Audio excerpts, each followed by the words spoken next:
Hi there everyone, this is Jake Rodriguez Pomperada from Bacolod City, Negros Occidental Philippines. In this video tutorials, we will learn how to create a simple Hello World program using PERL as our programming language. PERL, or Practical Extraction Reporting Language, is one of the most popular scripting language that is used in a wide variety of applications. It was developed way back in 1987 by Larry Wall. So basically, PERL is also known as an open source language.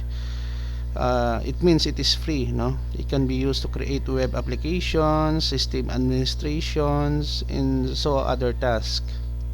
Languages like PHP borrowed some of its syntax and commands in PERL. Before we start, if you like this video tutorial, please click the like button, share, leave a comment in the comment section of this video tutorial, and subscribe to my channel for more upcoming video tutorials.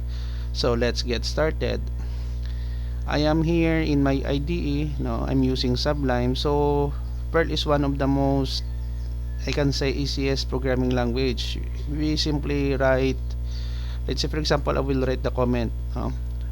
In PERL, we start with the sharp symbol. Sharp Hello World program in PERL. Let's say for example here, plus hello.pl. The extension in a PERL program is PL. Simply we will write print hello world.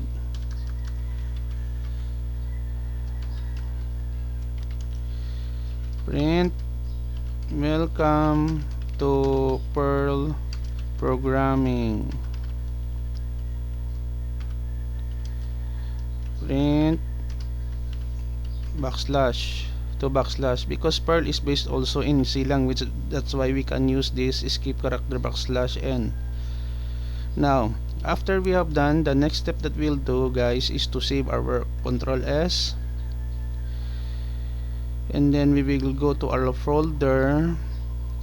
The folder that I designated in this activity is PERL, and then here we can select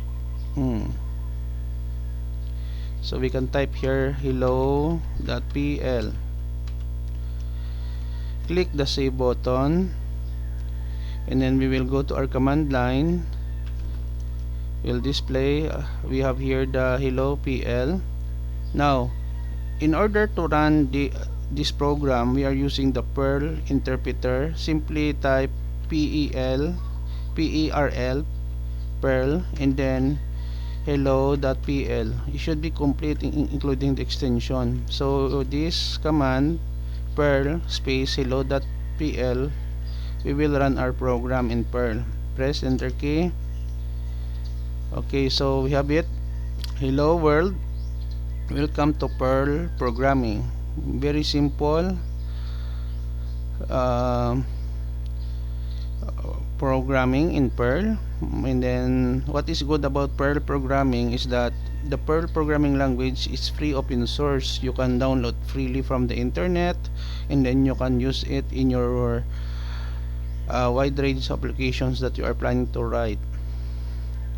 I hope that you have learned something new in this tutorial video on how to create an Hello World program using PERL as our programming language. Before we end, if you like this video tutorial, please click the like button, share, leave a comment in the comment section of this video tutorial, and subscribe to my channel for more upcoming video tutorial. Thank you very much for watching. This is Jake Pomperada from Bacolod City, Negros Occidental Philippines. Bye bye for now.